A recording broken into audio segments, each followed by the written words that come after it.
Swiss banking was once the centre for offshore banking. What's the current situation on the ground, and what is the core now of Swiss banking?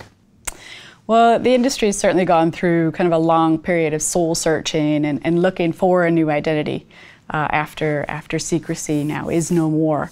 And that's certainly still ongoing. What we do see sort of on the ground is that the industry has just become more modest. You know, revenues are lower, profits are smaller, regulation, things like that costs more. So it's a more modest and a smaller industry than it was maybe 10 or just 15 years ago.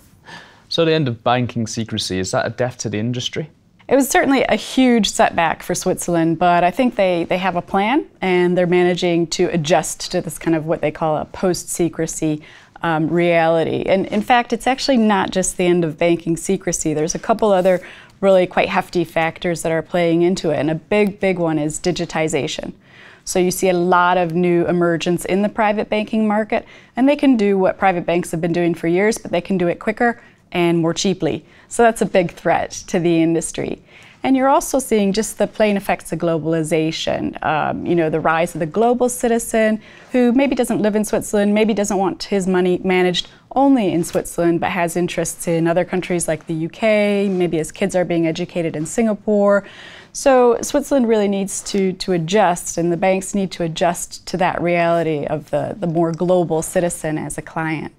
So why can't Swiss banking just grow more abroad instead of at home? It's a good question, and in fairness, they have been trying to do that for many years with kind of varied degrees of success. I think some of the expansion abroad has, first of all, been quite costly, although the Swiss banking industry does see that as absolutely a worthwhile effort.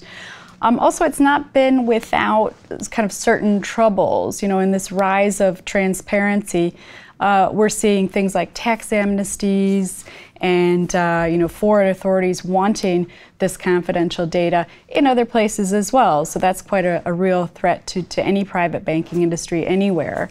And also expansion abroad has also brought a whole new set of challenges in kind of maybe less developed markets, such as in Latin America, where we've seen some quite prominent scandals that Swiss private banks have been involved in. Now, Swiss banks have paid the US around $10 billion to settle some scandals.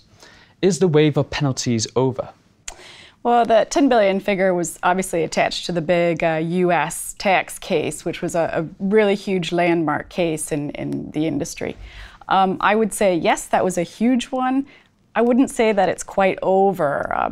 The fact that the US had such a big success in really getting some restitution for those accounts that Swiss banks held on behalf of Americans, you know, hiding their money from the IRS effectively, has encouraged some other places in Europe, for example, to try similar things. So I don't think Switzerland is quite out of the woods in terms of penalties. We won't maybe see such a big wave of that magnitude as we did in the US, but it's certainly not over for Swiss private banking.